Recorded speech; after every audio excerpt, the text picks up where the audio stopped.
আসসালামু আলাইকুম ভিউয়ার্স, আজকে ভিডিও টিউটোরিয়ালে সবাইকে স্বাগতম। আজকে আমি আপনাদের দেখাবো কিভাবে আপনি আপনার উইন্ডোজটা ডার্ক মোড করবেন। আমরা সবাইদেরই একটা পছন্দের একটা মোড, সেটা হলো ডার্ক মোড। আমরা সমস্ত জায়গায় ডার্ক মোড করতে পারবো। যেমন আমি লাইক দিস দেখাচ্ছি এখানে, আপনি আপনার দিস পিসিতে এবং সব জায়গাতে ডার্ক মোড করা যাবে। তো এটা কীভাবে করে, একদম সিম্পল। তো চলুন দেখি এটা কীভাবে করে।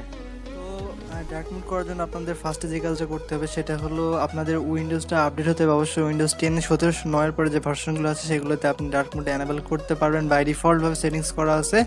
আর আদার্স যারা 1709 ব্যাকডেটেড ভার্সন উইন্ডোজ 10 তারা ডিফল্ট এই সেটিংসটা পাবে না।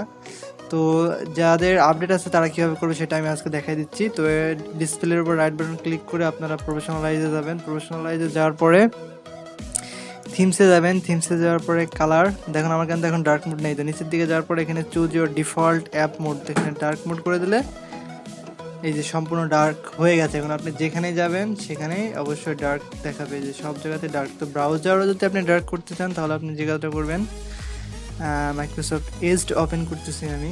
ওপেন করার পরে এখান থেকে সেটিংয়ে যাবেন, ওর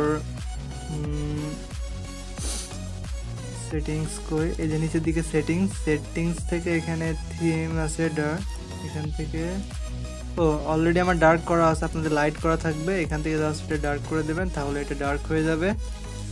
ডার্ক হওয়ার পরে এরকমই। সো আশা করি ভিডিওটি দেখে আপনারা অনেক কিছু শিখতে পারছেন। সো যদি ভালো লাগে অবশ্যই কমেন্টে জানাবেন, আর কোনো প্রবলেম হলে অবশ্যই আমাকে নিজে কমেন্টে জানাবেন, ওটা আমি পরবর্তীতে সলভ করে দেওয়ার চেষ্টা করবো। সবাই ভালো থাকবেন, দেখাবেন নেক্সট কোনো ভিডিও টিউটোরিয়ালে। আল্লাহ হাফেজ।